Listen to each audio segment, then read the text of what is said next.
Watch your mates, and welcome to the latest episode of Overrated, where I once again apologise for my Australian accent.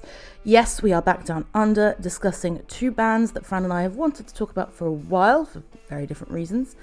We are pondering if Kevin Parker's Tame Impala is overrated, and whether DZ Deathrays are underrated. This makes Australia the theme we have covered the most. Who knows if there'll be a part 5 in future. But if you would like us to cover a certain topic or theme, hang around till the end of the episode and I'll let you know how you can get in touch. In the meantime, enjoy. Welcome to the Underrated podcast with Fran and Babs.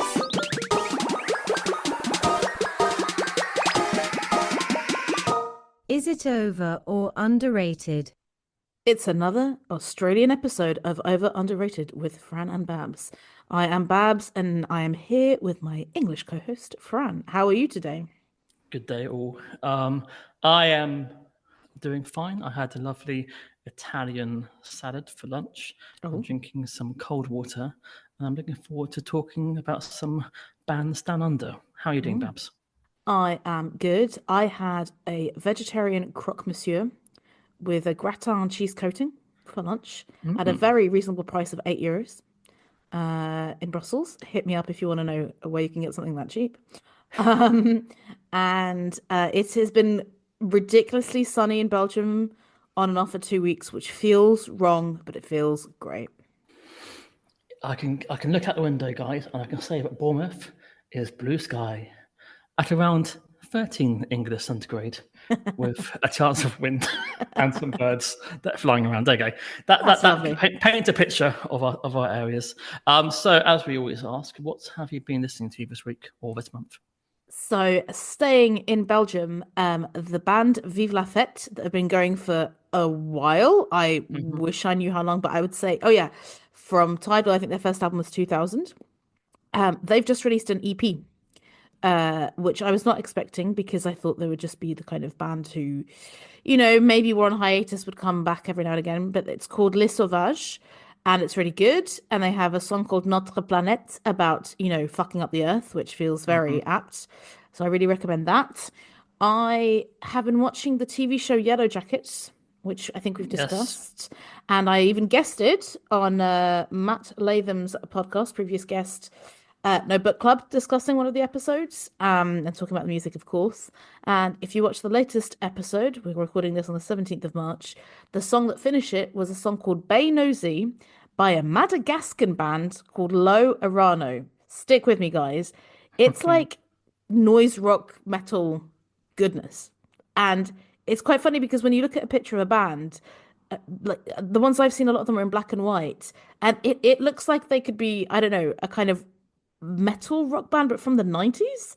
It's really intriguing stuff. So if you want to go and support what I imagine would be your first Madagascan band of the day, I would go there. And finally, I saw the Brazilian Best Picture winner, Ainda Estou Aqui, I'm Still Here, recently, and the soundtrack is very, very good. And I'm not so knowledgeable about Brazilian music, especially for a Portuguese person, but there's a guy called I'm going to say it in an English way, Erasmo Carlos, Erasmo Carlos, and he has a song on the soundtrack that's incredible, from 1971, but it feels like futuristic. That you really don't need to understand Portuguese to be enjoying the sweeping strings and lovely guitar. How about you, Fran? I have not seen that film yet, but it's on my list because I believe it's on Netflix. I have been listening to a lot of 70s music. I did my stupid thing of working out all of my favourite songs from the 70s. No one else cares apart from me, but, if anybody wants to know what the best songs are from 1972, 5, 6, so I can let you know. And I've also discovered a new song by a band called the Slow Readers Club with Boy So Blue. And I'm not a big fan of them, but their new album's really good. I would highly recommend it if you like new wave. Okay, I was going to say, what kind of music is it, man?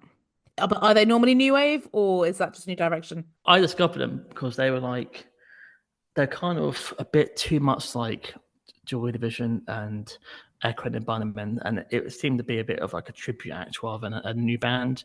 So I was always like, yeah, I know it sounds like bands I liked when I was a kid, but I want a new band doing new things. So I kind of like Mhm. stayed away from them. But maybe they've found their sound finally. So the new stuff, the vocals are better. He's not doing an impression of like Ian Curtis or that like 80s voice, the throaty voice sort of thing. It's got some amazing sounding synths, and I would highly recommend. Excellent. What a varied time and place and space recommendation for you guys. And yeah, if you don't know, as well as having playlists for all the songs that we discuss, the artists on this podcast, any artists that we mention, I try and add them to the playlist as well. So all of those songs will be added on Spotify because we have to be on Spotify still for now. Let's see what happens. But anyway, we mentioned that we were down under. And Hmm. today it's really an excuse to talk about a band I believe Fran has wanted to discuss as overrated for a while, and definitely a band that I've wanted to discuss as underrated for a while. So Fran has made the overrated playlist. I've made the underrated playlist. Fran, who are we saying are potentially overrated today? Well, we have the Aussie favourites, Tame Impala, a band that I have checked out numerous of times for the past 15 years and kept thinking, I don't get it.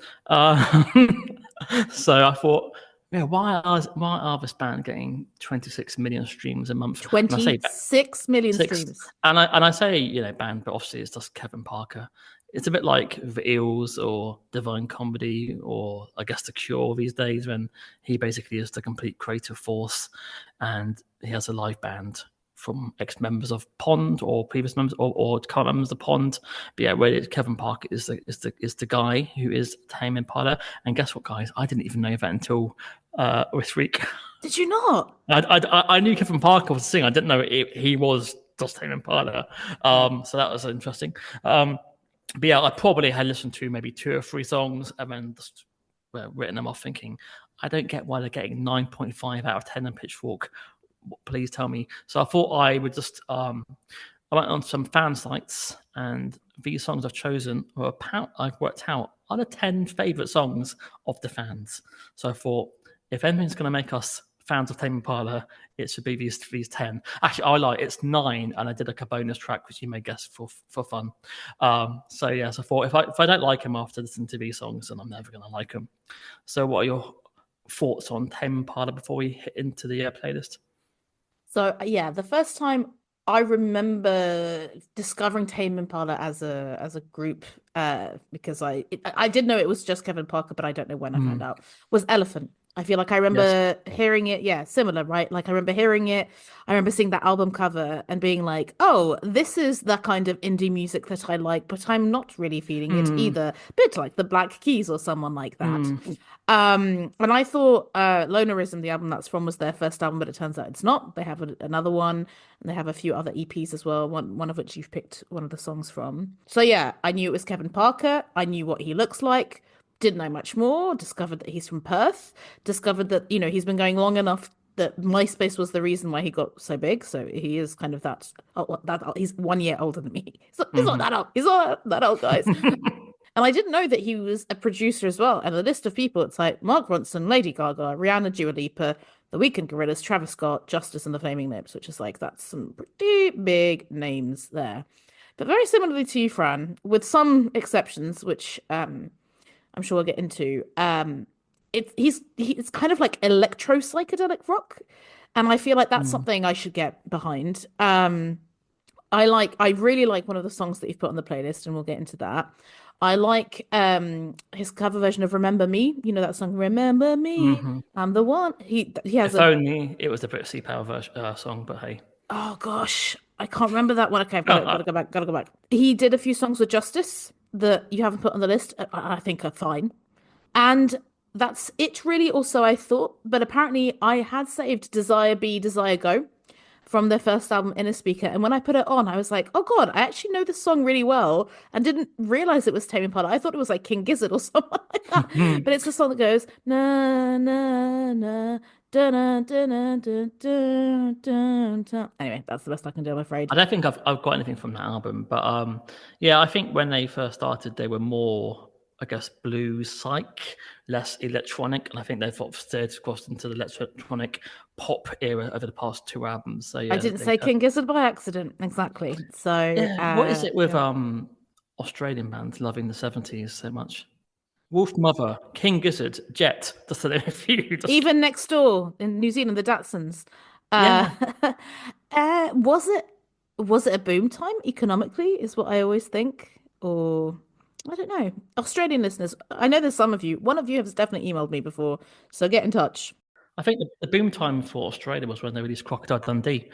That is when things changed. Absolutely. But yeah, that's basically my story with Tame Impala. Like, so very similar to you of like I've done obviously a bit of further listening, but with one Hmm. exception that we'll get into, yada yada, nothing much has touched me. So I was curious to see why you'd made the playlist that you had, and to see if there's any other eras songs of his that I would like. Overrated. So yeah, the first track is "The Less I Know, the Better" from 2015 Currents, the third proper album, and I had heard this before, but not for probably 10 years. But yeah, it's like starts off sounding a bit like Air mixed with latter day Daft Punk, and then you get his treated vocals, which he has in virtually all the songs. Like, I don't think I've ever heard his natural singing voice really, maybe in the earlier days, but he has that sort of like dreamy, affected, psychedelic sort of like vocal. Which I think that's what it is. I think I just don't like the vocal.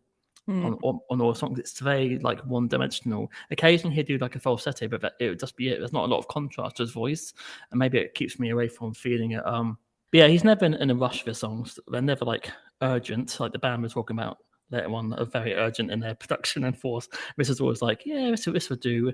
And then like, we get loads of melody, but there's no like real hook. Like I feel like it's like a wave of like sound hitting me, but nothing to grab hold. So maybe Hmm. why I don't tend to save it. Yeah, I think it's about a love triangle and about the girl he likes going off with an alpha male, but he thinks maybe after she finishes fucking the gorilla, as in the video, I will get her again. The Okay. video I have was not seen the video, insane. so Oh yeah, the video has a warning. The video has a warning on it, which you don't tend to get on YouTube. I think, oh, that's weird, a warning. Then the opening scene, there's a guy licking her out when she's in a gym costume. This is a I mainstream mean, video. why do we need warnings on cunnilingus, guys? We need more of that, not people putting people away from that. Okay. And then later on, that she's having sex with a guy dressed as a gorilla. It's interesting. Give it a watch. I'm sold. This was voted in Triple J's top 100 songs of the decade. Do you agree? Not at all. I so again, this album was, I feel, peak Tame Impala fandom, I would say, or like it's really weird because it's like this song came on, I was like, oh, I know this song and it's really annoying. It's actually really annoying. But I was like, why do I find it annoying? Because in 2015, it's not like I was going out clubbing as much or anything already by then. So I'm like, it's overplayed, but from where and how? And very similar to you, I wrote, if you had told me this was a French touch band who evolved into rock, I would have believed it. So, you mentioned Hmm. Air, Daft Punk, and I'd never actually thought about that, but that comes up over and over again, actually, on quite a few of the songs. I've written, I feel like I should like it, but I'm just not inspired, and the bass is repetitive. Just, it's very, do you know, I think it might be like a sort of restaurant song. That's probably where I've heard it, Hmm. of just like, hey, that kind of music that's kind of low and quiet enough to not offend anyone, but like it has got, I guess, somewhat of a groove. I actually quite like his voice. I think he's got a lovely falsetto voice. I don't mind the effects and dreamy like nature, but I have written how many songs? I mentioned someone called Trevor because I thought that was a funny name to pick in a song, just Especially when you unusual. find out he's a gorilla in the video. Yeah, Yeah, yeah, you get a lot of Trevs. To be fair, thank you. not that many Trevs. Um, but this song, Fran, has almost 2 billion streams on Spotify, which is mad. It was a TikTok sensation, I believe. That When? is yes. How? Why? What are the kids doing? I don't know why it has come back. People do love the video, but yeah, but this is Okay, well, yeah. that's why it has become a big hit. But he did say that this was his pop album, so I guess this is when Mm. he hit big. But he also does say that he also hated it when he made it. But I Well, think those people say interesting. about that. Yeah. But yeah, so moving on to the next track from that album, we have Let It Happen, because it's got more of like a hip hop beat to it. But yeah, as I said, mentioned he's friends with quite a few hip hop artists. Well, maybe because they produce music in the same way. Just one guy doing a lot of the production. Again, I've been saying this word the whole time. Dreamy. It has Mhm. that dreamy. But the top keyboard line, I think, is terrific. I think it's based around anxiety. The video is really, really good. If we can check out the video. I haven't. I checked out so many other videos, which I will get into, but not that. I haven't seen a single music video because I thought actually, if Fran has, I want to hear his descriptions of it, and I'll come back to it afterwards. It's a guy who's having like an anxiety dream, and at the end he thinks he's like falling from a plane. And then he realizes that he's actually flying, and it's going to be okay. That kind Oh, of thing. nice. But something I think goes ahead of like thinking in the lyrics says try to get through it, take the next ticket. It's got a lovely electronic breakdown at the end of the song, but I'm trying to think of how it goes, and I can't remember. I've probably heard it now 7 times. It's fascinating. What are your thoughts? See, I adore this song. Ah. I love this song so much. And if you permit me to go off on a bit of a tangent, so I've mentioned, I think before on our covers episode that my favorite cover of all time is the Meg Mac cover of this song for like a version, right? Hmm. And I think I showed it to you. You might not remember how it is, but basically in that song, she takes the ending and makes it the chorus. And what he's saying at the ending is so beautiful. He's got some good lyrics. Like when I've checked out the lyrics, it really is actually worth having a read at what Kevin is writing, not just Mm-hmm. making. So I think I liked the song. Then I heard that cover version, and it made me completely reassess what the song was. And then yeah, basically I lost some time today because I saw another cover version by this Belgian artist called Tamino, which was totally different to the Meg Mac one, which that's just like one man, one voice, one guitar, which is also great. And I really enjoyed this YouTube comment fight from someone commented, "Is Belgium like a gold mine? There's so many talented artists from there." And then all these French people started getting involved, and it was quite funny. And then, I thought, what does Fran do in this situation? So he always goes to watch the live versions of stuff. And I was like, because I love the song so much, let's see what's available. And there is a Deezer live session that he did with a few songs from this album. And he did Hmm. so he did this song at the Géode in Paris, and it's outstanding. Like at the end, him and his backing singer, the voices of a coda, and it made me very emotional, very strange. Like I think just because like you said, that instrumental breakdown is so long, and Hmm. you think you know what you're expecting, but it comes in and it's so dreamy, ethereal, just you've been waiting for so long for something, and then when it comes, it's great. Like I can happily listen to it on repeat. I feel like it's sort of a bit of a sort of it's exaggerating a little bit, but like a bit of a history of the 20th and 21st century music because there is hip hop, but there's strings, there's electronics, there's rocks, all these different sections, a bit like a symphony. And yeah, again, the French touch isn't very far behind, especially the bass. And I just love how everything comes together at the end. So yeah, this is really like for me very, very easily Tame Impala's standout song. And I find it interesting that you said that you can't remember it because especially the let it happen. It's quite simple, but I guess there are a lot of different sections going on, so it's difficult. I think you have to re-listen to it quite a few times for it to really get in there. Yeah, no, I prefer that to one before, but Hmm, yeah, there's not. I didn't save any of the songs on the playlist. interesting. But anyway, to moving on to another song, I turns out I did know, but I never really connected the dots. Hmm. We have Elephant from 2012, Lonerism, and I think this is a lot of people's first meeting with Tame Impala. Yeah, this is the 70s vibe I mentioned earlier, and definitely it's got like a plodding Pink Floyd kind of like thing to it. There's a 1980s TV show called Airwolf, which is basically Oh, Night Rider, but with a helicopter. oh, okay. Imagine that. And this, because the guitar line is exactly the same as Airwolf from the 80s. I don't know if that's Oh, on purpose or not, but okay. so yeah, is Right. this your conspiracy theory that he ripped it off or not? No, but anyone who's of a certain age, check out the Airwolf theme tune. Yeah, it's got loads of changes. Yeah, it keeps developing. It's got like a decent feel good guitar solo, but I'm not too big big fan of the plodding bass, and then I kind of thought, oh, hang on, this sounds exactly like the band of Skull's debut album. Mm. Has a similar vibe.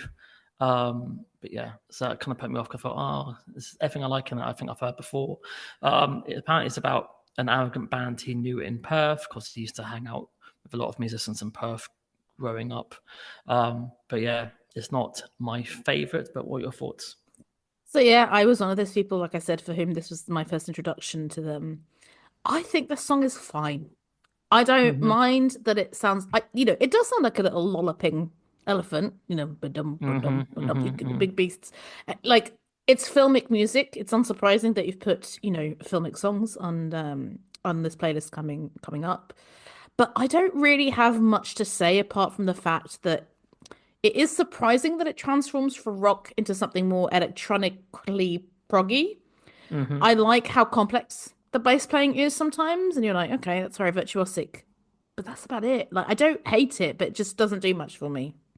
Yeah, and yeah, I think that I should really like the more electronic Tame Impala. That's kind of my bag. But I feel very similarly. Like, I should mm, be liking this more. It has the elements, so why does it not quite? Yeah. and why is it more popular than other bands who do similar things? Mm-hmm. So, from the same album, we have a song I definitely know, which is "Feel Like We're Going Backwards." This is still in my head now. It's probably the most catchy of the playlist. So yeah, this is well, like I said, one of the most famous tracks. I do love the drum sound to it. It's got like a dusty reverb. I enjoy the bass drum. The vocals again are slightly disturbing. It feels like it's kind of recorded on the wrong speed. It's a little bit too repetitive. It's soothing, but it feels like I'm slightly drowning. I know what you mean. This He said that he wrote the "It feels like we're going back," and instantly that he recorded his first pop chorus, and it would be a hit, and it was, and I'm sure it's big with stoners. But yeah, I don't love it. What are your thoughts? That surprised me. Like, yeah, I'm actually surprised that both you and Kevin are saying that it's his catchiest song because I Hmm. I don't necessarily think so. Although I will say that I think so far kind of the songs that you've put forward, you get them very quickly. Like even if they might go in directions that you're not expecting, I don't think they're, you know, difficult for you to latch onto, whereas some later on definitely took me a bit longer. Yeah, stoners or hippies is what I would go Hmm. for here. And I feel very similarly to the less I know, the better. Where I've heard this so much, I don't know from where. I should like this, but I'm just left quite cold, and I feel very similar to like the Arctic Monkeys Scott Walker phase of like right, yeah, I see what you're doing here with like there's something retro that you're trying to modernize, but it's not for me. Moving on, guys. When we find something, we have Half Full Glass of Wine from 2008 EP. This is what got him signed. I believe he had a load of home demos and he kept sending in tapes. And suddenly he got an offer and he made an EP, and it was an unexpected hit in Australia. Again, I mentioned it previously. I think of King Gizzard, I think of Wolf Mother, Psych Rock. It's just rawer than the sort of music, the modern day music. It's got like a nice slidey bass, like a kind of like. It also feels a bit like Queen of Stone could cover this. Yeah, absolutely. Um, yeah, it's about him plotting revenge. But yeah, it's all play it in a set now, which is nice. But yeah, what are your thoughts? Yeah, so this is very different, which is what I expected because I wrote out the songs before I listened to them. So I was like, oh, Mm. Fran's got one from 2008. Okay, that's going to be a bit different. So yeah, from the Tame Impala EP. I liked this more than like quite a few of the songs that he put forward so far. It's much bluesier. He's singing much lower at the beginning. So when you were saying like, oh, you never hear his true voice, Mm. I'm like, actually, in bits of the song, you kind of do, and I like it also. I quite like the tight dueling of the guitars and drums in sections, especially at the end. There's a lot of unexpected rhythmic choices. I don't really like the guitar solo. Um, but yeah, I did really like the drums in this. And Fran, call me a lonely alcoholic, but I've had some great evenings alone with a half full glass of wine. I mean, I know he's waiting for someone, right? Yeah. And now that's all he's got. But I'm like, Kevin, look, mate, glass half full, if you've got a nice Beaujolais, why not? Yeah, I mean, I'm sure he could go on Tinder. Well, 2008 was before the apps on it. That's why you couldn't get On MySpace. a last minute wine date on MySpace was hard back in those days. And also, if he's like 1 year older than me, I don't know, like 2008, I was still very young, like 21. So maybe you're not affording a nice Beaujolais just yet. Oh yeah, I saw that he's like the 99th richest Australian or something like that, or like was 99 in some Australian list. I mean, his dad like worked in something, some big job kind of thing. The readers, his dad told him to not do music because his dad was also a musician, Yeah. younger one. That's not English. When he's younger, and he Mhm. told him that if you ever take music to be your job, it would destroy the mystique and never do it. So he tried to do legal admin jobs, and then he ended up going back to music. And it turns out he did okay He in the did end. okay. But I mean, I do wonder more and more, like we have the discussion all the time of like, especially these days, making money from music where, I mean, I don't know how much his dad was, how much his family was supporting him. And, Mm, we're going to come back to his dad later on, I'm sure. But I think if you are someone from a richer background, if you have to work and tour and not make much money, I think it is maybe a bit easier and might be a reason why he's managed to make it more. But I couldn't possibly speculate we too couldn't. much on that. But something you need when you get into music is to have patience. Oh, And this is a 2019 single of the same name.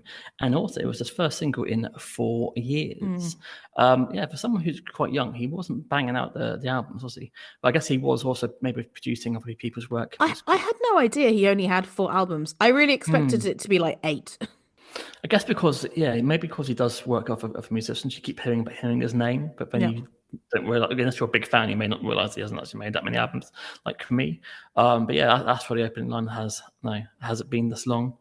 Yes, it has. We have a 90s house piano opening this white disco with swirling synths. It's got that vocal delivery again. It's like pop.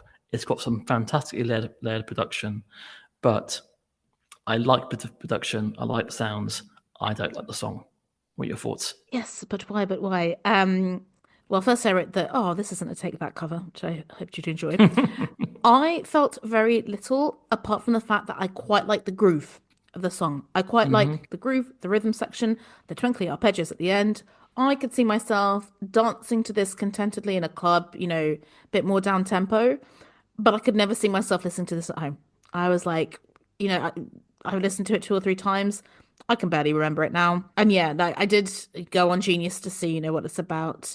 And there was a lot of pondering of like, could he be musing on his musical career and or a relationship? Has it been that long since the last album, since they started dating and went on? And I was like, whoa, okay, Genius, calm your horses. But I mean, I do love a song if it's like a little nod to the fans of like, hang on, guys, just you wait, because obviously next year the Slow Rush did come out, which was his last album. But again, yeah, I can't believe his latest album was 5 years ago as well. For someone who just feels, like you say, yes, he's collaborating with people more recently with Justice and stuff like that. But yeah, so I was like, again, like, I should like this more than I do, but Over underrated. I mentioned that I chose the 10 best songs and then I gave like a bonus track. So here is our bonus track. And we have Journey to the Real World from the 2023 Barbie soundtrack. Did you know this is Tame Impala when you heard I it? did not know it was Tame Impala when I heard it. And then I was like, oh, but it actually makes a lot of sense. So this is that tiny little jingle when she moves into the real world from the Barbie soundtrack. It's got like a computer style melody. It's covered in lovely modern nostalgia. It reminds me of the Never-Ending Story theme tune. Yes, it does. Da-da-da-da-da-da. And 100%. fans are begging for a longer version, but as Really? yet that has not surfaced. But as a fan Amazing. of Barbie, I thought I'd include it since we've included Charlie XCX. Why not include um, Tame Impala? And Absolutely. also one of the last songs he did. So, yeah, what are your thoughts on this? And we also included Billie Eilish as well, I think. What was I Oh, made yeah. Oh, for? yes, yes, So yes, I've yes. written, we will never stop discussing songs from the Barbie film, and I love it. Yes, it hadn't clicked for me that they'd done a song for Barbie, and thank God that YouTube is there for me to go and look at the scene where you can see the song, which I think as a song fitting in the film, it fits in perfectly. Like he is someone who can create dreamscapes, and the fact that it's a song where they move from like world to world to world to world, I think it fits in perfectly. But do I like this song on its own? Not particularly. Like I think that 1 minute, whatever it was, is perfectly fine. Happy for the man to get his money. And what I did write is like I could see him as a merman, like I think it's John Cena who is Dua Lipa's merman. I think Kevin Parker with his lovely luscious hair could be a lovely merman and counterpart to Dua Lipa. This was before I realized that he'd worked with her as well. So that's what I would want more than a longer version of the song. So moving on to another movie soundtrack, and I think this is technically his last ever single. This is Hmm. 2023 from Dungeons and Dragons. Have you seen it? No, is this the one that Auntie Donna are in for a section? Zach and Mark from Auntie Donna, because Maybe. I feel like they promoted it a bit, and I love Auntie Donna deeply, but there is a subsection of nerd, and I say that with all the affection in my heart that I am not. So stuff like anything to do with computer games or Dungeons and Dragons. So I'm like, I actually would if they were in it, but yeah, I haven't got around to It's it. it was a lot better than it should have been. I went That's to see it what I because it felt. was like a preview film, like when they showed like a film like 2 weeks earlier for Cineworld. And I thought, yeah, go on in.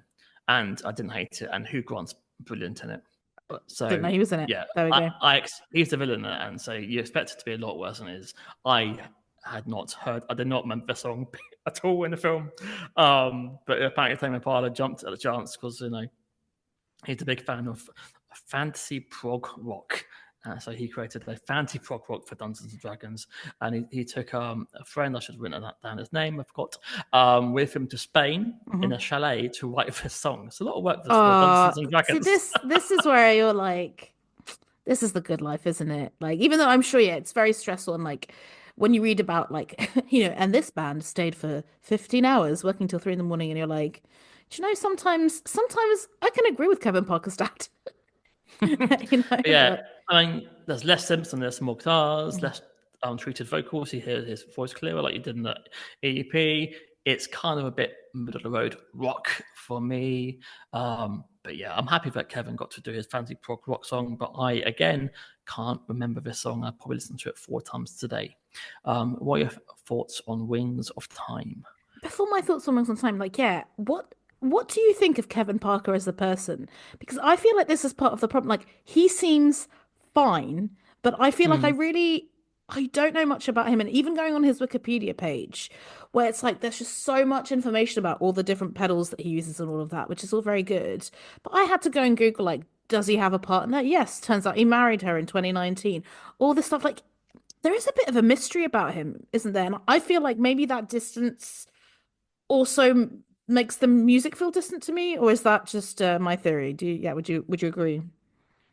So I watched one interview and it was with Zane Lowe Do you from know, I just knew you were going to say that. Like, did you he just did talks to you everyone. He talks to everyone, doesn't he? Yeah. it's always lonely, and he seemed quite charismatic. He even said in an interview that he's quite a shy guy, Okay. but he seemed obviously maybe he's met Zane quite a few times, but he came across as quite likable, and he wasn't arrogant in any way at all. Hmm. So yeah, that's all I really know is that no, but yeah, I don't know anything else. I mean, he obviously is friends with a lot of rock stars and pop stars, so you can't be that shy. Obviously, he's a big networker, but yeah, I have never really seen anything more than that to be able to say anything else. Or thought about it really, but yeah, I mean that was on Yeah. my mind.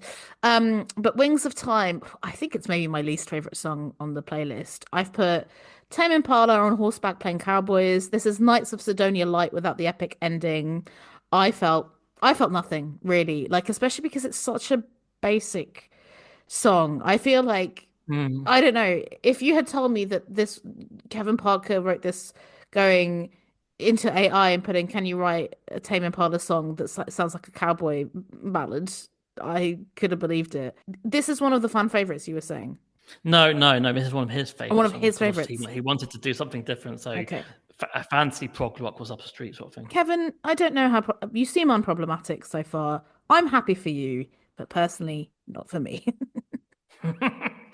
Okay, moving on to the most recent album, The Slow Rush from 2020. It got in just before lockdown. Yeah, this song is, as you mentioned, a darker side. It's got very poignant lyrics about his deceased father, and it's done into two sections. So the first bit is like confused rage and anger, and then the second section is like oh, actually, maybe things weren't too bad with my dad, and then we actually there's some positivity. First section is like a slow groove, like a delicate hush guitar, um, with some warm synths, and of course, did you? I never know. Then it moves into the modern day Tame Impala, reminiscing about the good times. And then the vocal monody keeps going round and round and round and round and round. And I kept reading on YouTube, everyone saying, I keep crying when I read this or I hear the song. Mhm. But obviously, yeah, the lyrics are decent. But as a single, it's an odd choice because I can't really see people hearing us on radio and going, yeah, yeah, yeah, yeah, yeah. So yeah, I guess this is one for the fans who want to dig deeper than usual. But yeah, I didn't love it. How about you? Here, I'm back on board. I it started and I was like, okay, this is a very strange beginning. It reminded me again of French music, but more like French chanson. Like the piano Hmm. sound sounded a bit like, your classic music from the 60s. But I was like, okay, I think with almost every song so far, my opinion on it has been like immediate, and on re-listening, it hasn't changed. But this one, I really needed like a few more listens, especially because, as you say, it's in two parts. So there's this kind of like French chanson, slow electro bit. And the second part, because so the first time I listened to it, I had no idea what the lyrics were. So I was just really listening to the music. Mm. So I've written the second part sounds like Kevin is covering a song by a recent pop starlet, because Oh. it was a bit lighter. Like, yeah, go back and listen to it if you have the patience. Because yeah, I felt like the first part was like, okay, this is classic Tame Impala with a twist, but the second one was something a bit different. And then when I found out that he'd kind of produced stuff, I'm like, okay, is this an offcut for Dua Lipa or something like that? So I listened to it and I was like, okay, I think I'm gonna like this, but I'm not quite there yet. And then I went to look at the lyrics and I was like, holy shit. Because yeah, if there's dead parents and you're talking about music, of course that's gonna touch me. Now, thankfully, I Mm. think I had a better relationship with my mum than he did with his dad. But yeah, I mean, one of the lyrics is, you could store an ocean in the holes in any of the explanations that you gave, and while you still had time, you had a chance, but you decided to take all your sorries to the grave. Ooh, because there's a lot there of like, it's not just that Kevin Parker finds it difficult to forgive. It's that he never had closure, never will have the closure. And yeah, you read about how, yeah, they divorced when he was young, and then he went to live with his dad and his brother and his half brother Steve, who's mentioned in the song. I don't know if you saw, but I think that Steve basically did an Instagram story when the song came out, and he was like, this it was something like, this made my day and ruined my day for me, because obviously because he's so moved by it. So I would maybe agree with you that like it's absolutely not a classic single choice. It is Mm. one more for the fans, or for for the observers of lyrics, but I actually quite like this song in the end. But as I said, yeah, you need to know the lyrics before to love it, really. Maybe. But I mean, yes, I think they enhanced it for sure. But Mm, I mm. did like it the first time. I didn't dislike it the first time around, even when I wasn't paying any attention to the lyrics. So yeah, but it does feel like two separate songs more than one coherent song. I will say that. So from the same album, we have "Is It True?" And you know it's lockdown because he has a lockdown video of him just by himself in the music video. Yeah, YouTube fans describe this as acid Jesus. Is Okay, that a genre you're aware bit of? of There a we go. stretch. Okay. We've got Chic. It's sort of this. I can imagine this being played at like a hipster's party in the background. It's got like a frog burping keyboard line. If that makes sense. Okay, I think I need to go Is it and any listen good? to it again. To Is it any good? Well, his vocals are more upfront than usual, but it does sound like he's sipping a cocktail whilst playing the keyboards near the end of the song. And it sounds, but otherwise, it sounds a lot like Yesayer. And it turns out that he had toured with Yesayer back in the day. Do Ah, you there remember we go. Yesayer? Yeah, yeah. So one of those bands where I'm like, I I couldn't name you a song, but I feel like I do know their sound, and it doesn't surprise me that Mm. it's like this. Yeah. They had one great album in like 2010, I believe, but not heard much since. So, what are your thoughts on Is It True? So it started, and I've written, this almost sounds like Muzak with bass, but I don't hate it. And when I first listened to it, I was listening to it on Spotify because that's where you made the playlist. But then I moved to Tidal, and you could hear the tropical drums. a lot better. There's tropical There's drums. tropical drums like at the beginning, yeah, and like at least with my headphone setup, you Mm-mm. couldn't really hear it when I was on Spotify. And by mid-second listen, I was like, again, I actually quite like this song. I think it's very funky. Although I've written something that I don't think makes sense anymore because I didn't listen to the song enough for it to stick, which is I like that guitar that sounds like it's talking. And then I've written FRR dash FR, like, so I think it's like fran, fran, fran, fran, fran, but I don't. Maybe that's the burping, maybe that's Yeah, my it probably burping is. frog. But I thought it was guitar, not keyboard. Anyway, so again, guys, write in what the fuck are we talking about? Please let us know. What I didn't like was that it fades out a bit by the end, which makes it a bit less powerful. I feel like, he is very good at kind of creating movements in songs, and Mm. this one, it feels like less thought has been given there. But yeah, I enjoyed this song. I think I preferred Posthumous Forgiveness, but this at a beach club. Can you imagine? Beach club Hawaiian shirt cocktail, like you said, a lovely bit of business. But I wonder if he would be better off if he did have people like he says that with a lot of songs that they jam it before they do it live. Cool, yeah, It'd be interesting to if I heard more of the live versions of it, if it adds anything, because maybe it's kind of brave when you're the guy with all of the controls. I wonder how much he does. He does. Yeah, I wonder how often he does actually ask friends what to think of this kind of thing. hmm He does say that sometimes he goes crazy, and think we said making this album, you can't decide like if it is a song too full, is a song too empty. yeah. He can't. Yeah, so maybe collaborate with other people, but I guess that's how he works. How he works. I mean, yeah, he obviously can make great soundscapes. He seems to be a great producer, great musician, but a great songwriter, I'm not too sure. And I think that I'm a bit basic bitch, but I do like songs, I do like a song. And I don't hear many songs, unfortunately, on here. I think that's the quote of the podcast. Do you know, I'm a bit of a basic bitch and I like songs, yeah? You can correct me on that. If we could make merch, that's what I would put on for you. I think I broadly agree. I think it sounds like I like him a little bit more than you do because, yeah, like I said, I think Let It Happen is fantastic. And I would really recommend because what's interesting about the Deezer version, it's him and four other musicians, all of whom I would fuck, by the way, Fran. My God, I was like, they are like skinny white indie boys who That guy's from Pond. I don't know who they Oh, are. okay. I couldn't even tell because sometimes you can tell erroneously and problematically Mm. maybe sometimes the nationality of someone. I'm like, are they Australian? Are they French? Are they from the US? I have no idea, but my God, like you are my type, and maybe this is why I have problems.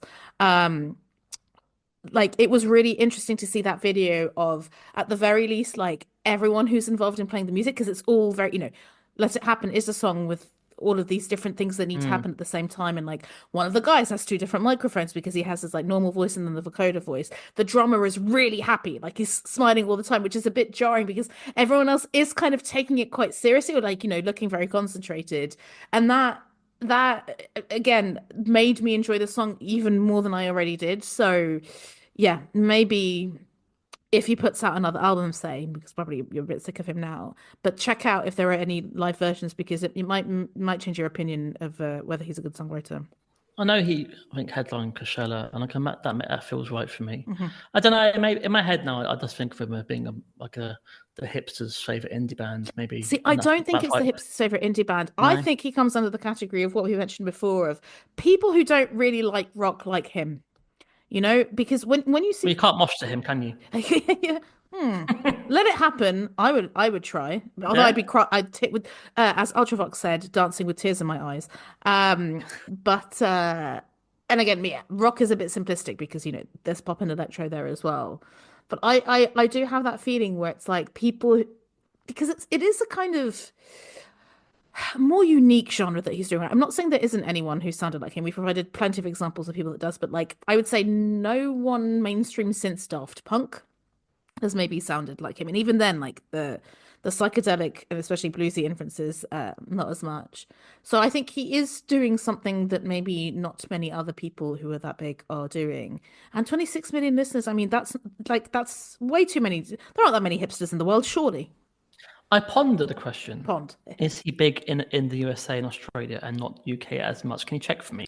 I was about to do that. I know he's done Glastonbury, but I don't. He hasn't. I don't remember seeing them headline many big festivals in the UK. So it'd be interesting. Well, so top five cities in order: LA, Sydney, London, Mexico City, and Melbourne. So I guess the usual. Well, Yeah. But LA number one, LA above Sydney. So so that will get you for big in America. You're gonna get those streams yeah. up, guys. And yeah, like you said, good networker, it's interesting that you said that he's shy because, well, in a way you're like, well, someone who is a multi-instrumentalist surely must love to like Hmm. squirrel away in a studio. But in a very judgmental way, I'm like, he clearly spends a lot of time on his hair. On it, like it's always perfectly dyed and straightened and everything. So I'm like, yeah, there's definitely someone who is trying to project an image and doing it quite successfully. Again, merman in the movie. Barbie 2, Kevin Parker, you're a merman. But just to kind of make my position clear, because I would say you think he's overrated. Again, with a kind of difficulty, I do think he is overrated. Because yeah, whether going on this playlist or not, on this playlist, one song I absolutely adore, and maybe two other songs I liked, and one I thought was okay. And I'm like, yeah, for someone who's that big, but I would say "Let It Happen" would probably be in my top 200 songs of all time. Because I was thinking like top 100, oh, I don't know, but top 200 for sure. So it's always, if someone's made such a good song, I think it's difficult to do that. But no, I think with all his output, and there are so many songs that leave me feeling a bit dry, I do think he's a bit overrated. But again, guys, if someone's called overrated, we don't mean don't go and listen to them at all and avoid at all costs, but just go in with warnings, just like that music video that I will need to check out afterwards. That's the end of part one. Do you like music? Do you like podcasts? Chances are you like music podcasts. Take this one for example, Pick a Disc, where every fortnight a guest comes on to talk about an album for whatever reason they want to. Sometimes I like it, sometimes perhaps even something else other than just like it. You just listen to the podcast and find out. We talk about the album, we talk about the songs, we talk about the artists, we talk about tangent things that are slightly related, and sometimes we deviate off tangents. But don't worry, we'll always bring it back in the end. But you can find us on all your social medias and all the podcast apps for searching for Pick a Disc. You can also find us on the part of the Weedig Podcast Network under Linktree/Weedig Podcasts. And until then, happy listening to all those discs that you are picking. Goodbye.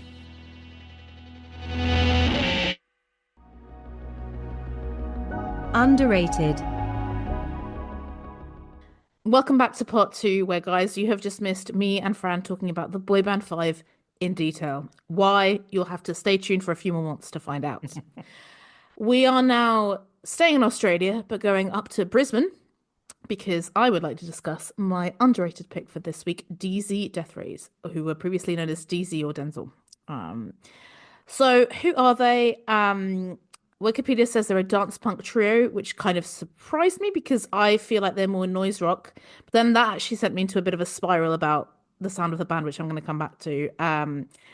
Because yeah, I think I associate them more with kind of louder, rockier guitars, but their music definitely could be danced to, and their sound does evolve into something more.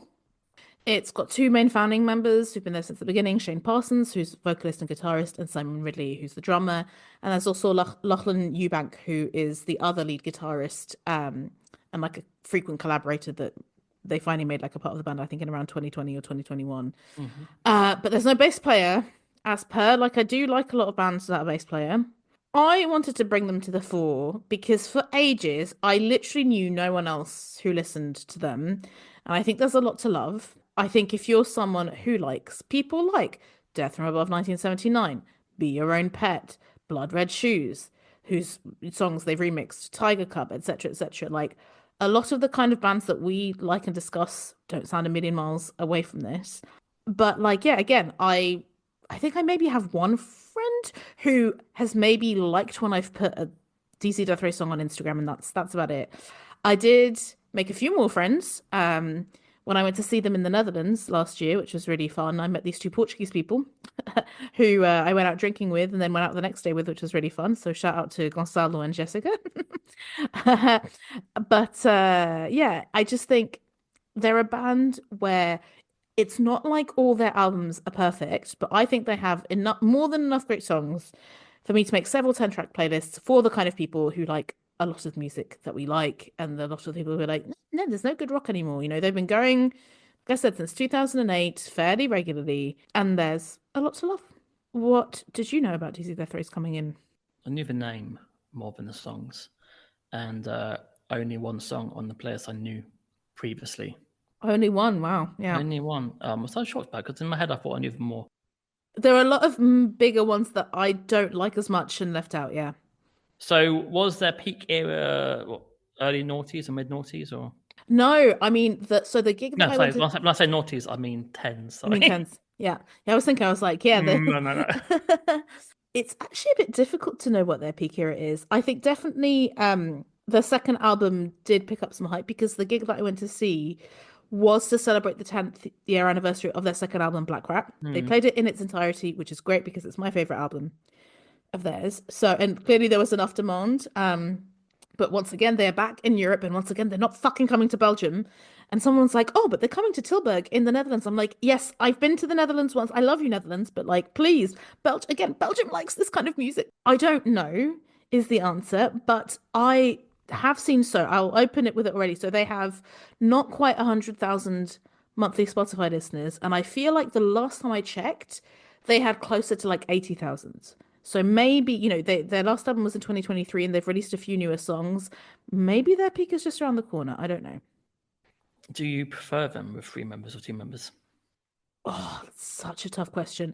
I think I prefer their sound with two members, but I Hmm. did enjoy watching them live with three members. Okay.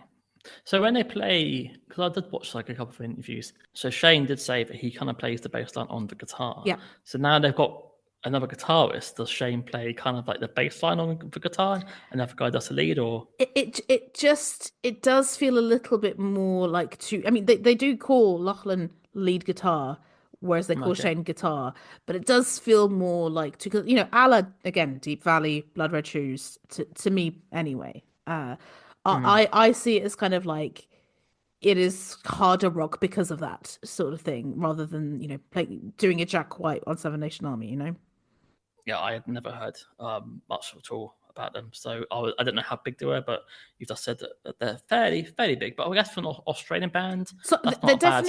they're definitely fairly big in Australia. Like there are some albums which have won awards, which I will get to, but I do mean more specifically outside of Australia. But even within Australia, I don't know, like they've won awards, but I don't know how much of a household name they are. They've done two Mm, like versions, and I think there's some of their songs have been on the hottest 100.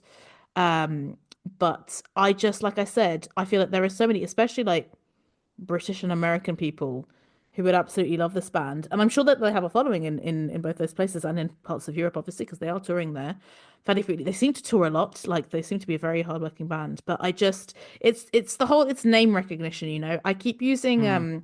Chapel Roan as a litmus test because I just cannot believe how many people I meet who've never heard of Chapel Roan. Like, as in I'm not even talking about her music. I'm talking about her as a person. And it just astounds me how like we're all so in our own little algorithms that like one of the biggest music pop stars isn't up there. So it isn't just that I feel that people don't know the music. I feel like people haven't heard of them at all. I think you have, and probably without me you would have heard of them, right? But maybe you wouldn't have gone into them yet. So that's my pitch. I'm not I think they're excellent, and I was so glad to watch them live. And it actually, like, again, the joy of going to watch live bands of like, look at that. I went to a new town and I met some new people who I might have not met in another context and had a great time. So yeah, guys, Portuguese people, we are fun people to watch a rock band with. So yeah, I'm hoping you like at least some of the songs on the playlist. I don't know. It could go either way. You might not like the voice. I don't know. But what I've tried to do is, yeah, like have at least a song from each of their albums, and then, some more that are, let's say, deeper cuts that I want to explain why they're on there. So where are we starting? We are starting fairly recently with Paranoid, which is the opening song from their latest album, Riff, which stands for Remember, it's for fun. It's not just a riff. I think this is a really strong opener to the album. Like, it was definitely one of my most listened to songs in 2023. This song and the next one were picked very deliberately for their positionings. It's one of my favorite songs of theirs, and I think for a 3 minute 20 rock song, it takes you in a reasonable amount of directions. It starts quietly, but you know that it's building, and then the intro, the love it.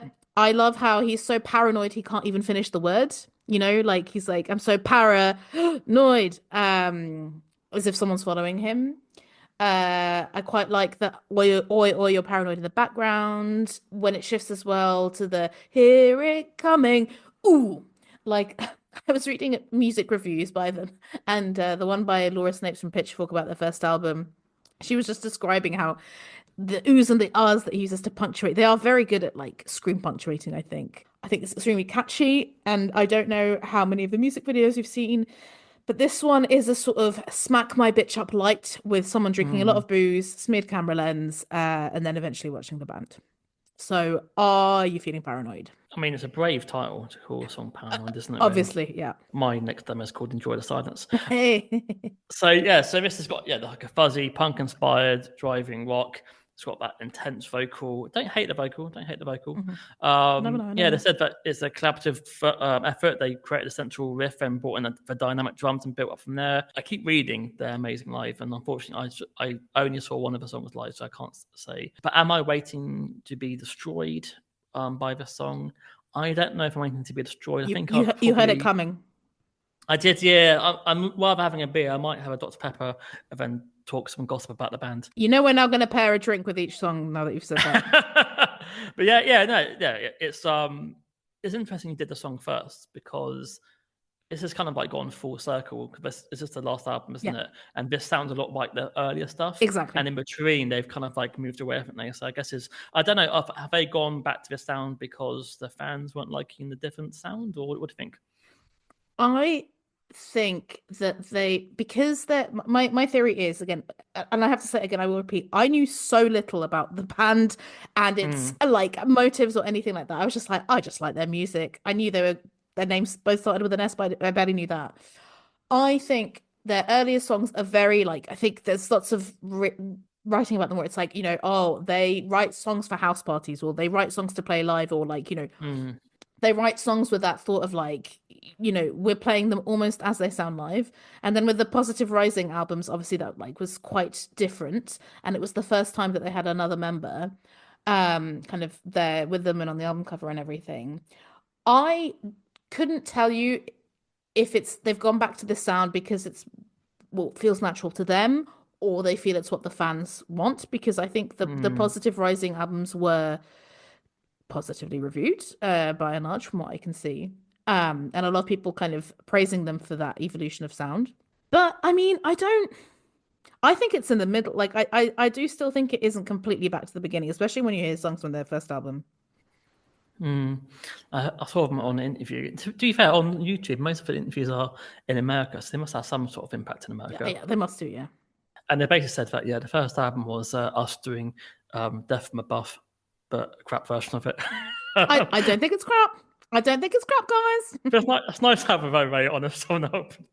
Because, yeah, we are going to mention them. But yeah, I mean, this track isn't Death from Above or many of the other No. duos from that era. But yeah, it's not amazing. I prefer other songs on the album. Mhm. Yeah, I think yeah, if it might have made more sense to do it chronologically, but I actually again I'm trying to reel you in, trying to reel you in, and I was like, I think this feels to me like an album opening song, right? Like it's setting the scene. And the next song, Gina Works at Hearts, is the second song from their second album, actually. And I think it's a great second song as well of like, okay, the scene has been set and now we're moving on to the good stuff. This is one of my favorite songs of theirs. I will read what Chris Martins, not that one, said in Spin Magazine. He said, with brutal riffs cribbed from metal, vocals that would fit right in on a Fugazi classic and ecstatically warped melodies that recall Hot Hot Heat. These two plant a firm flag for their summer album Black Rat. And I was like, yes to all of the above, Death from Above. I find the song quite addictive. I love the atmosphere that the song creates. It does feel a bit Route One, it being a song quite clearly about a stripper, but I think they get away with it, like especially in the bridge. Is it just like, oh, this woman's a stripper, there's the line, I can buy her dead eyes and wasted smile. And the chorus is very nicely done. And like, I'm gonna come back to this of like what I feel like they have in a lot of the songs, it's like they have the all and out rock, and then they have what I call a wistful section. So when the I get by, it's almost like road trip music or something where you're like, oh, okay, like I feel like I'm almost floating above myself, and then it's like, no, Gina works at heart, better, better, better. And I think that's what I quite like. And yeah, this album won Best Hard Rock Album at the RO Music Awards, which I think are the kind of the Australian Grammys. And yeah, I was quite surprised for this album in general that they're described as power pop or thrash pop because I was like, I wouldn't think I like that kind of music, but I absolutely do like this. What do you think? I wonder if some younger rock bands, if like singing about a stripper kind of fits the whole rock and roll kind of thing. I mean, is that why maybe they chose those Yeah, I mean, reasons? like, listen, their lyrics are not the deepest, right? Mm. Their lyrics, so many of the lyrics are about like partying too much and drinking too much and like having problems with it. There's definitely one coming up, which is about that. So, but I'm like, yeah, it's a bit root one because it's like, yeah, oh, the rock and roll boys are talking about it, but I think they Mm. get away with it. I think the only issue that I have, I would say that's it's like they say she just loves the attention, but I actually on rereading it, I'm like, I think it is a bit ironic because then they say that I can buy her dead eyes and wasted smile. So it's that thing, isn't it, of like, right, are you trying to classify her as someone who's just like, oh, she's an attention seeker, or like, oh my God, bless her, she has to do this because there's no other options for her. Which I'm like, yeah, I don't know.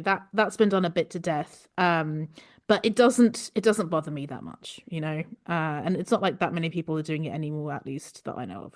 So this is the song anew. Ah, okay. God knows how.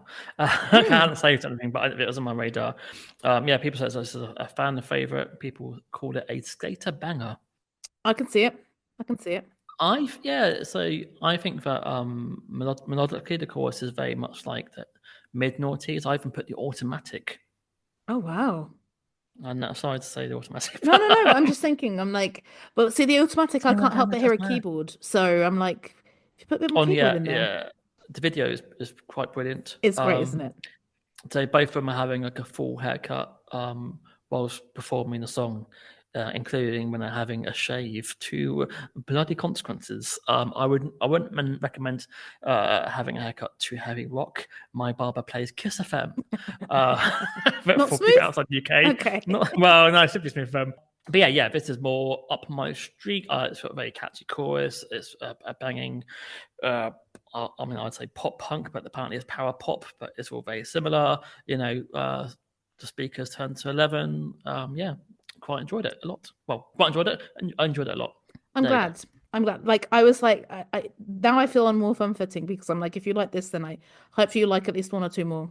It's got it reminiscent of like Blood Red Shoes, Yeah. Subways, that kind Yeah, of, the Subways. joy, Gosh, I forgot Subways, of yeah, course. Yeah.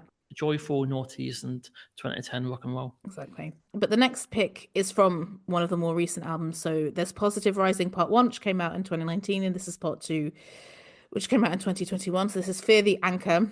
Now, this one I chose because I like it, and I think we're already maybe starting to see the evolution a bit more here, but not completely as in other songs. But also because I like to shout out Eka Vandal. She has a really great self-titled album from 2017. And I really recommend she did a song called The Price of Living with Dennis Lixon from Mm. Refused and Jason Allen Butler from Fever 333. So go listen to that. She's now releasing new music. And I really like how her vocals work with Shane's vocals. Hmm. Very short song, but again, there's a lot of contrast in a very short song. Especially love like kind of the post-chorus and bridge. I'm differentiating between the two. Contrast with the more shouty, simple verses, and yeah, the music video. All the music videos are pretty straightforward. Usually a lot of partying, usually a lot of them wearing t-shirts and jeans, and it's just them playing live with Eka through a fisheye lens in black and white. Are you fearing the anchor or is your ship safe? I enjoyed Fear the Anchor. I enjoyed her vocals. It adds a dynamic layer. Yeah. It complements the band's gritty sound. It's still got that sort of like blend of punk and rock with an intense energy. It's got like a nice rebellious spirit to it, but maybe more commercial. I don't know. Yeah, yeah, definitely. I would say that. That's why I kind of thought, regarding getting back to the sound, but that happens a lot with duos. It's like after a couple of albums, where do you go when you got you're limited to instruments? So you either get another member, or you have to change the sound. So it makes total sense why they're bringing other people and fucking things up a little bit. It makes sense. But yeah, that's why I asked the question. I thought maybe they wanted to be ambitious and it backfired, so they've gone back to the original sound. But yeah, I mean, I I guess couldn't you tell don't you in know. terms of like album Mm. sales, and because I don't know any of the other fans, and maybe I'm not on Reddit enough. Maybe there's a very active DC Death or Discord again. I don't know. I'm 37, guys, and not enough on the computer, I think. But yeah, it is funny how like I don't know. Again, even when I was a Radiohead fan back in the noughties, it's like you would know somehow what the other fans were thinking. I'm like, I genuinely, truly like so much of what this playlist was based on my opinion, and actually, and I'm going to come back to it, like I now think that if I made the playlist today it would actually be quite different, because reading about all the different albums made me see them in a slightly different light. So yeah, I'm going to come back to that, but yeah, I'm glad that you liked Sphere the Anchor. It is true though that you can very easily have no idea about public opinion for a band, because if you go to YouTube, it tends to be fans of the band praising them. Yeah. If you go to like a Reddit group, it will be people praising the band because they're on the Reddit group. So yeah, you're true. We don't really see the angry letters like an Enemy or Melody Maker anymore. So Yeah. unless you have people who are similar tastes, then yeah, you don't know what people like. Obviously, like the big bands, if people hate them, like the 1975s or etc. But yeah, the middle sort of bands, who knows? Hmm. So you're correct. I did look up kind of like have there been podcasts about them, and they have, and one Mm. on my favorite song of theirs, which I'm going to come to later, that isn't on the playlist. But actually, Lachlan has guested on Off the Beaten Track with Stu Riffin, which I didn't know, which I thought Yeah. was quite interesting because that's obviously a British music podcast. So I will definitely be checking that out afterwards. I would say yeah, met them after the gig as well. Super friendly guys, which was always nice to Yeah, meet they guys. come across nice on the interviews, especially old Simon. Also, can I say I would do them all. Would All of you? them, yeah. Would you know? Oh, yeah. Yeah, yeah. I think Simon's sorry, Shane's the best looking. Sorry, guys, but like again, Long hair or shorter hair for Shane? um, slightly shorter maybe, but listen, Hmm. I'm not fussy. Well, and On that note, after you finish the film, after would I you finish have the film, blood in your leather? well, hopefully not. Hopefully consensually only. So yeah, what a lovely and not at all visually disturbing segue. Blood on My Leather is a single of theirs from 2016. Yeah, they have this one and another song called Pollyanna, which I'm not sure why they're not on albums because they're very good songs. This is again one of my favorites. He's shout singing over drums and a guitar, but then suddenly there's a big wall of sound for got blood on my leather. And here I really feel like this is taking the piss out of rock cliches, because what does blood on my leather mean? You know, what does that have to do with pause for cause and effect, which I quite like as a kind of sound. Love the contrast, love the screaming, love the bit before the screaming where it's just Shane and the guitar kind of getting on it. And I don't know if you've seen the music video to this song, I have. but Arja Barker is playing the devil, and it's all very entertaining. It reminded me a little bit of the Good Temple Clause video with Michael Fassbender Ah, there as we the devil. go. We love actors playing creepy guys. So yeah, I said Blood Red Shoe vibes from me. The drum sounds like My Hero by the Foo Fighters. Here comes and Hold on. love a bit of a scream a la Sabotage. That's yep. You're not the only one who Ah! says that. I wrote down Matt Wilkinson from NME says this sounds like a heavier version of Sabotage by Beastie Boys. And I've written, I see that, but it's a bit less whiny and a bit more complex. Yeah, phase guitars working at the end well. It's a cool rock and roll track, but will I forget about it? Oh, Fran, you can't forget about Blood on Your Leather. You got to take it to the cleaners, mate. Um, But yeah, I will also just say that I absolutely loved in the music video how all right cunts is written in a text message, and cunts is pluralized as cunce. That just really made me laugh for some reason. Also, like that's such an Aussie thing, and knowing that Arj Barker is he's American, right? Or Canadian. He's North American anyway. That really made me laugh. The thought of Arj Barker doing an Australian accent. There we go. yeah. I wondered if this is peak DC Deathrays to be able to get guest stars in videos and stuff. Well, yeah, there are a few. Oh, yeah. Well, actually, no. In that music video, yeah, one of the guest stars is the band June Rats, who are like good friends of theirs. So when Arj Barker comes into the bar and like basically hits this guy on the head, he's one Mm. of the guys from Dune Rats, who I have heard of. And I think I've probably gone to explore the music because yeah, what's quite interesting is at least on Tidal, like all the related bands are all Australian bands, and you're like, but there are so, like we've just listed so many British and North American bands that they are more. I don't. I think I'm pretty sure they're more sound like because I think Dune Rats are categorized as surf rock, and I'm like, how is this not breaking through algorithmically? Like, how many times have we mentioned Blood Red Shoes already? Over underrated. Then with my next pick, I feel like, okay, I've now given you like a bit of an introduction to kind of, let's say, the more evolved sound, in my opinion. So I want to take Mm. you right back to the beginning with Teenage Kickstarts. I think this is their most Death from Above slash Does It Offend You? Yeah, is what I've written in Mm. terms of Mm. sounds. It's a much louder and scrappier sound, but I really enjoy it. I think the guitar, the crazy drums, like I think Simon is an excellent drummer. I quite like the spooky chords in instrumental bridge. Like this is, it's a loud song, but it's a good one for Halloween. And yeah, this was their debut, and it also, like with their second album, won the ARIA Award for Best Hard Rock or Heavy Metal. So yeah, absolutely, they're getting some recognition. And yeah, Laura Snapes, who I've mentioned before, and she's one of my favorite music journalists, she gave this a very positive review on Pitchfork.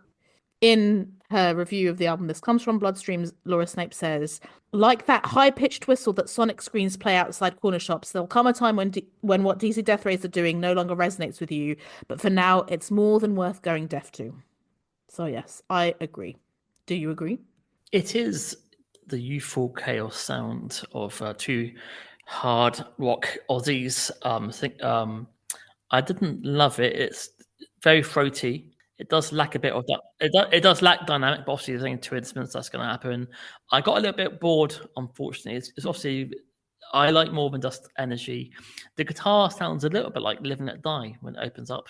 Do-do-do-do-do-do. Yeah, yeah, yeah, yeah. But yeah, it was quite forgettable. That's when I saw the interview and they said, yeah, we weren't that great on our first album. I'm surprised it won. It's the best album or best song or Best best rock. album, best hard rock or heavy metal album.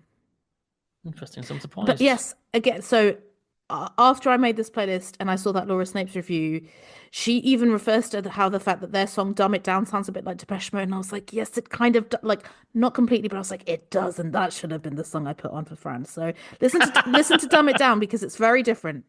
What It's album's very that different. from? The same album.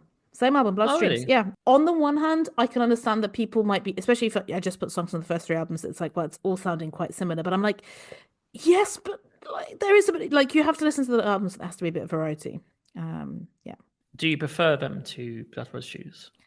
Oh no, no, I don't. I think Blood Red Shoes have better albums overall. And also it helps they've got two singers as well. A Yes, little bit, yeah. Especially yes, when you're limited instruments and you hearing different voices yeah. helps a little bit. So what's the next pick? The next song, Fran, is I'm Trying to Pander to You, even though I realize I could have put something that I liked a bit more rather than something that I thought you would like.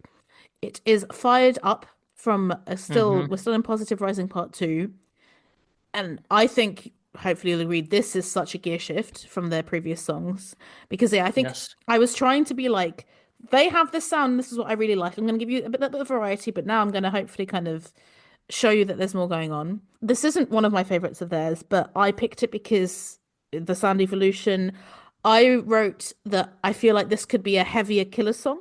And actually, from the Alcopop website, Simon said basically at some point, Shane just turned Fired Up into a big stadium rocking Bruce Springsteen style anthem. And I guess that's when we knew what we were dealing with. I think in terms of like not just the song, but the album and the evolution, it's much more melodic.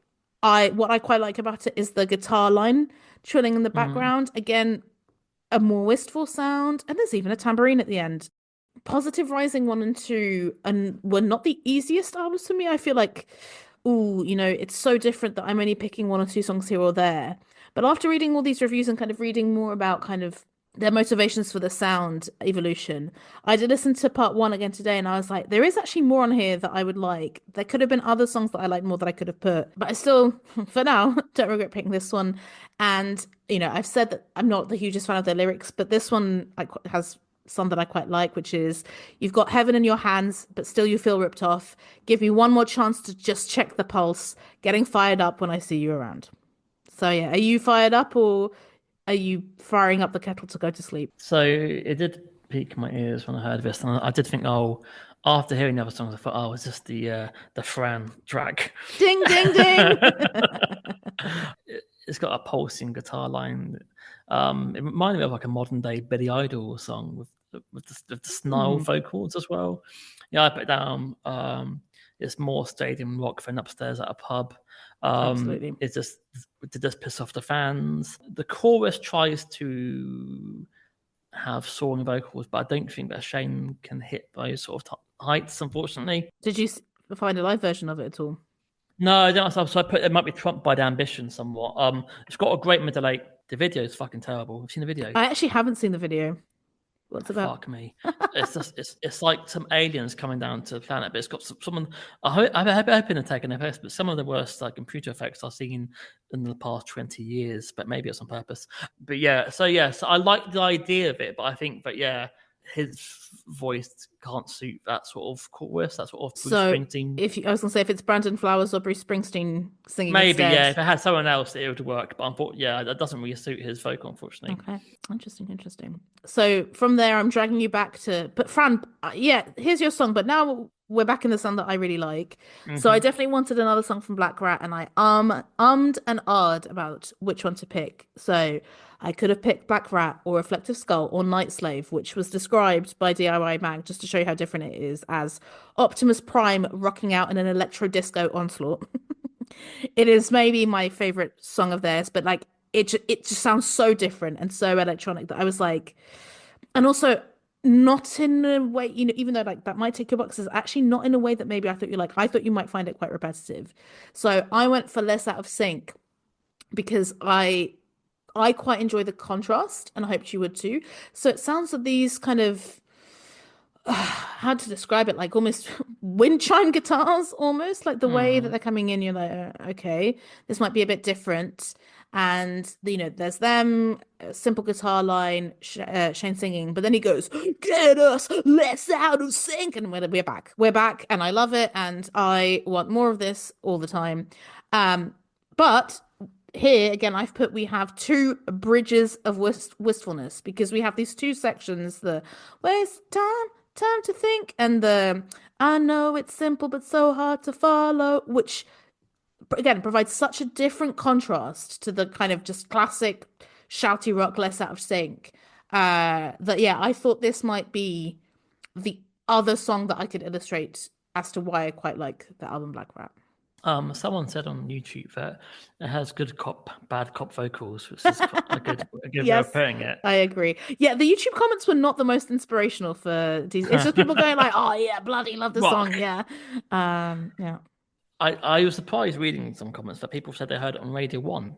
Ooh, imagine. So this got airplay. So I guess I don't know how successful it was. I have put here that it has that hit crunch guitar sound. Which I have heard maybe too many times, like the dun dun dun dun dun dun, which has maybe been done a bit to death.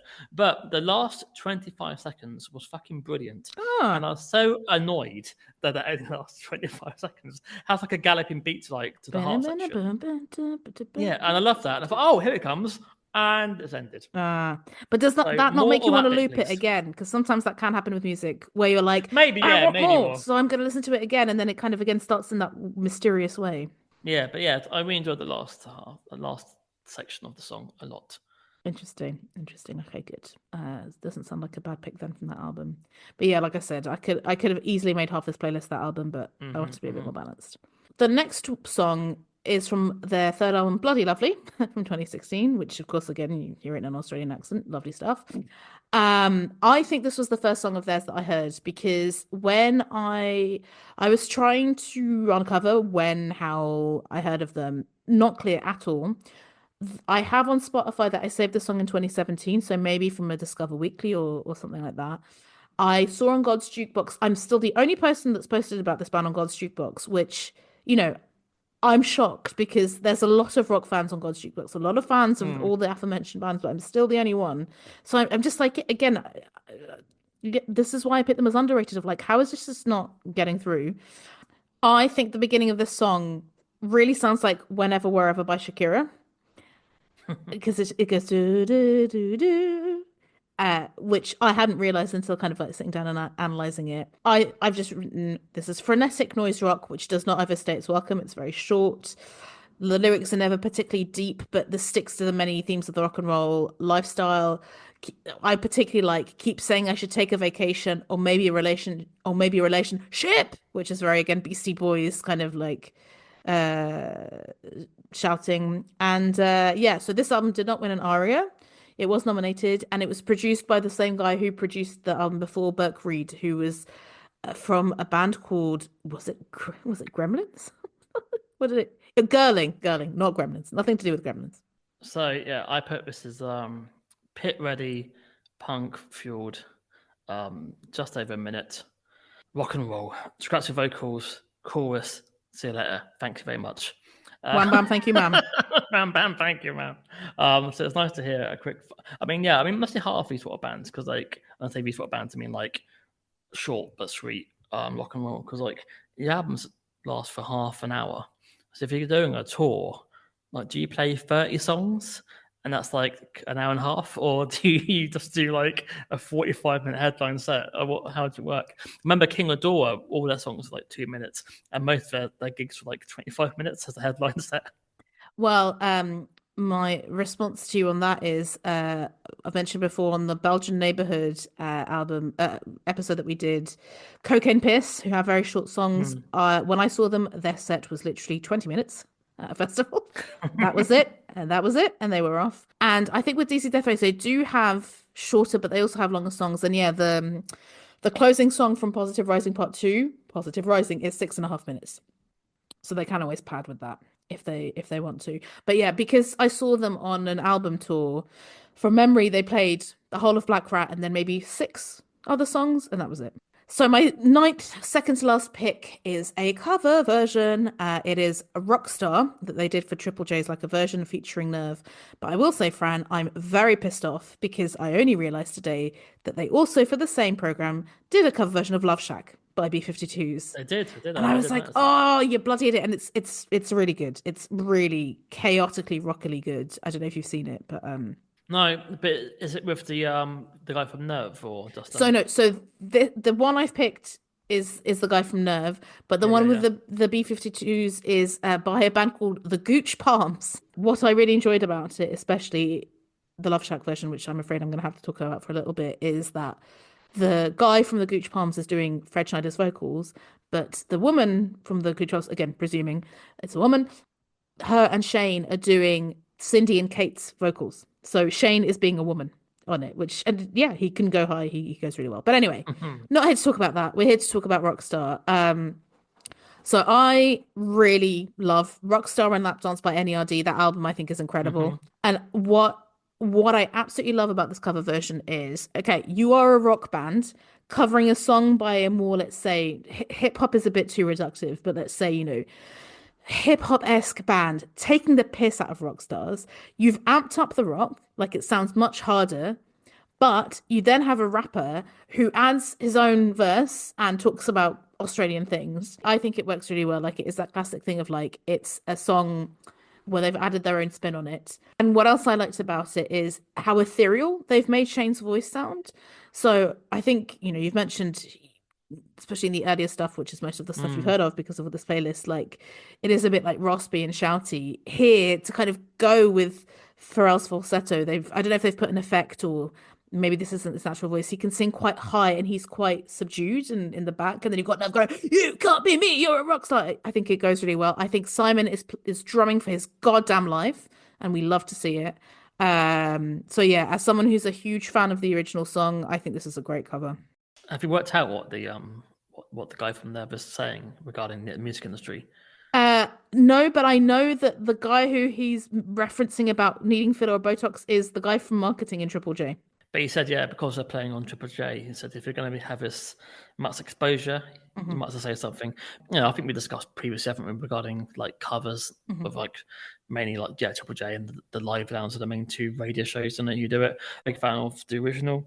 I watched a documentary with Pharrell, which I think it's like just vanished. Is this the Lego one? Yeah, if that's a big artist, it's kind of like Better Man, isn't it? Really, like people try musicians bored of the regular way of doing things. So yeah, I'd do Lego. I'd be a monkey. But Have we both have kind of talked flopped. about Better Man yet? Don't know. We need to have come back No. to it at the end. Let's come back to it at the end. Yeah, Better Man. Oh, so much to say. Yeah. Yeah. So yeah, I agree. I enjoy Shane's vocals, and if you are going to do a cover, why not add your own spin to it? So having other verses makes a lot of sense. Do I prefer it to original?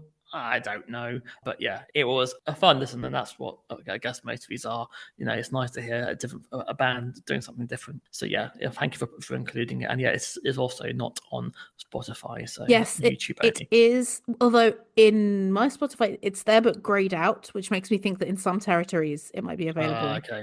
And yeah, the Meg Mac one that I was talking about for Tame Impala earlier, like having followed that video for years, I think the top comment that I liked was it's like it makes me so angry that this isn't on Spotify. And in the last year, people have been like, it is now, it actually is, sort of thing. So who knows? Yeah, I wonder if Triple J brought out like compilation CDs like Live Lounge did in the UK. We just don't know. We're not Australian adjacent enough. Again, Australian listeners, get in touch with. We could Google it, but Yeah, hey. no, we want to outsource. Listen, we give this to you for free. The least you can do is give us a bit of context. We love you really. But yeah, I just also love the, just like I said, the tongue-in-cheek thing of like, this is a song that starts fucking poses and about how much it hates rock stars. So yeah, I just love the cheekiness of that. But please, for the love of God, Fran, go and watch the Love Shack cover version as well. I thought there was like 3 or 4 also on YouTube, but maybe it's just a 3. So to your final pick, Babs. Yes, my final pick is Hypercolor, which is the only song in the end that I put on from Positive Influence Part 1 that I was telling you about, that I was listening today and kind of really reevaluating it as an album. I added this because I actually think this is a perfect ending to the playlist and a more indie ending to the playlist. Here, especially that intro, could absolutely be a Blood Red Shoe song. More recently, and when I saw them, they seem to end with Shred for the Summer, which I'm not the hugest fan of. I wish they'd end with something like this. I think this is way more epic. Like you with Teenage Kickstarts, me with Hypercolor, I'm like, oh, this does fade out, and I actually wish the vocals would stop and they would just, play the 3 main chords and end it that way. But I think that even though the chorus is so simple, I feel so transported every single time that he says "go into the night air" in all its iterations. Like I quite like that, even though that's the main chorus, every single time you listen to it, there's different layers of guitars, different guitar sounds going on. His voice is much more prominent. There's all these kind of occasional electronic percussion elements that I feel like you haven't really heard in this playlist. And like the something in the way it makes me feel, hit with a memory. I try to breathe in section before the chorus comes in again. Oh, I love it so much. Again, what did they say? Like, the pull and reveal or whatever it is. I think it's gorgeous. Even, there's a brief instrumental bit where you're like, oh, maybe this is going to be a bit contemplative. No, we're bringing you back with something else. I really like this song, and I actually wonder if it's a fan favorite or not. Like, I think maybe it should be bigger. On YouTube, this song, which doesn't have a music video, has only had 572 views. So maybe not that popular. No, although someone has done a guitar cover of it and they have 150 views. So there we go. Okay. So yeah, this is probably my favorite, obviously. I wondered. You knew that. No, I thought you might like Fired Up more. Death from Above, sci-fi punk, epic guitars remind me of The Departure. Remember that band? Of course. More contrasting than previous. I love the wiggly guitars. They've got 3 members, and it shows. Yeah, this is the first album that he's the permanent Adding member. more depth and texture from Myra Mackie, I think was the producer. Yep. And I love the line, go into the night air. It creates lots of visuals. Yeah, it's a great blend of their signature punk rock style with more atmospheric experimental sounds, and it works wonders. Oh, I'm so glad because yeah, like I said, especially the first two songs and the last song, I'm like, I'm very deliberately placing these. Like I'm Mm. placing these in the position that, on an album or a set list, I would like to see them. So one thing that frustrated me when I saw them live was like after they played the album I liked in full, they played a range of other songs from the albums, and I think they played Paranoid, which was great because obviously that makes Hmm. sense. And another song that I quite like from the album, even though I'm not the biggest fan of the album, is My Mind Is Eating Me Alive, which is great. And it's very, uh, it's quite different again. Like it has this almost like jaunty, like doom ba dum ba dum ba dum ba da da da da da da ba da da da da da guitar, which yeah, sounds quite different. But I'm like, if I had to pick six songs, firstly, this would be one of them. And I think it would be like, could not be more different from the six songs that they picked, which, goes to show how much of an oeuvre they have and stuff like that, which is great. But I think, yeah, I have different favorites to what the band has, or maybe what the fans have. I don't know. I was having a quick look at similar bands to see how many monthly listens they get, Hmm. and Blood Red Shoes is 136,000. Only, I thought they'd be like 250 easy. Really? Yeah, So they're. I'm trying to work out.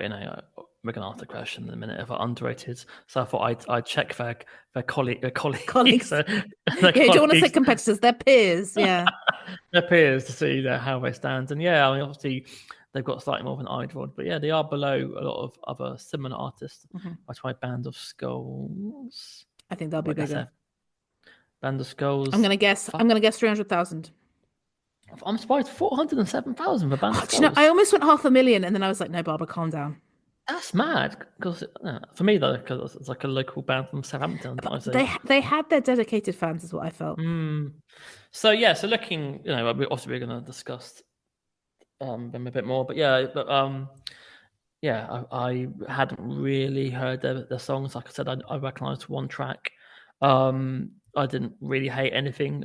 It's kind of what I expected. I knew there'd be like a punk this disco dynamic. Yeah, I imagine if I was like 16 years old, I'd be loving moshing out to these guys. It's nice that they have tried new things. That's why when they went back to the original sound, I was like, oh, that's a shame. I hope they Mm. hope they can get back to other like textures in the future rather than just going back to the intense rock sound from previous times. So yeah, I guess looking at if they've got less than Blood Red Shoes and Band of Skulls, and Less than yeah, I would say 100,000. then I would say yeah, underrated. So there you go. Excellent. Yeah, I mean, I think in a way what makes them actually, and again, I Mm, maybe wouldn't have thought of this before doing this episode, even though I'm a fan. I think what makes them is the fact that they can do both. They can do mm, both. They can do noise rocky, but it's groovy. It's groovy and it's not always predictable. Like they have a lot of short songs where you're not bored and leave you wanting more. Like let's say Less Out of Sync. But sometimes when bands try a different sound, it sounds very fake. I don't think it does here. Like I think it is also them. And I would really like if you did like the hypercolor sound, go and listen to Positive Rising Part 1. It's not a very long album. And then Positive Rising Part 2. And then yeah, then you can kind of decide what direction to go in if you are doing that. Because yeah, if you go to Paranoid, I guess it's a bit more the amalgamation of the two. But if you do, I think there are elements, right, of that pure noise rocky punky sound that you do like, and there's a lot to get out of their early albums. But I do think you maybe have to pick and choose a bit more. But there's Do a lot we to love. do we know do we know why they are called Positive Rising Part One and Two? Is there a link or? I think their closing song is Positive Rising, and I think it's basically meant to be like, guys, let's not be completely doom and gloom about the world. So the first out song on Positive Rising Part 1 is called Hi Everyone. And he's saying hi Mhm. to, the men, the women, all the immigrants, including my grandma, etc., etc. So I think part one is meant to be more optimistic. Part two is meant to be a bit more moody, but it ends with this like, even when the world is going to shit, like there's always hope that you can have. That's my Mhm. very, limited interpretation from doing a bit of reading as well. Well, I'm glad you had the answer because I always ask questions. Can she bullshit? The answer is yes. Today, You can't yes. get getting your answers out. So that was DC Deathrays. So Babs, anything else to add to this discussion regarding music or Men in rock are good looking.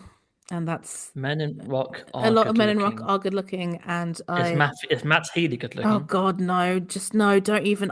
Oh, that man, don't get me started. Do not get me started. I have so many issues with him and the fans. No, I prefer George Daniel really, and he's not particularly my Who's George? Who's George? Is he the man. member? Yeah, he's the Charlie XCX's Oh, the boy. drummer, the drummer. Yes, yes, Can't, yes, how, yes. have I not? No, that's absolutely fine. I was just thinking, like, my God, who would even? I think people might know the 1975, going on the Chapel Roan test, but I'm like, how many people would know George Daniel who are not like Charlie XCX fans? But anyway, okay, some men involved in the bands that we talked about today are good looking, and that was like it did feel nostalgic because that was definitely part of getting into rock as a female rock fan, where unfortunately it was mostly men at the time. It is thankfully changing now, but there's something great about that just kind of makes you appreciate the songs. I know that, yeah, as we get older, or, if you have more financial difficulties as well, that's obviously a factor. Sometimes you're like, should I spend money on that ticket and stuff like that? But I would say, like, if you have the time and the availability, it is always worth supporting bands who are deemed to be good live. I think, like I was saying, even when oh no, well, yeah, so pre-recording, right? We were talking about when you're getting older and you might have bought tickets to, in our case very frequently, go and watch a band or go and watch a comedian, and then it's winter and you're tired after work and you're much less motivated. Go take the risk if you can, go and see that band, go and see that act, and have a bloody lovely time, as DC Deathrays would say. What about you, Fran? Anything to add? Yeah, we listened to the new Sugar Babe single this We week. did. We did. And my feeling still is like it's okay, but I think it's going to grow on me. Yes, yeah, but it's nice that they got promotion. They got a decent video. It sounds fresh. Hopefully, the kids will like it as well as us older people. Did you see Jade's performance at the Brits? I did. That I was mean, spectacular. there was a lot going on. I mean, 5 acts in like 3.5 minutes or whatever it Yeah, was. That yeah. was excellent. And a lot of people were talking about how it reminded them of Lady Gaga doing Paparazzi at the VMAs, which I didn't know as a performance, and then I went and checked that out. It's well, I won't spoil it. Like, it's dramatic in a way that you wouldn't expect. Although, I guess if you wanted to hear her play the song live, you're not going to get that because she keeps stopping and starting. Yeah. But yeah, it's nice to hear a different version of it. I listened to the new Haim single. I've Was seen relationships. the video, It's but not. I'm It's not for me. not for me, overrated. And that is all the time we have for today's Yes, we've actually run over podcast. 10 more minutes than we said we would. And there was something that I said I was going to mention at the end, friend, and I can't remember what it was. ADHD.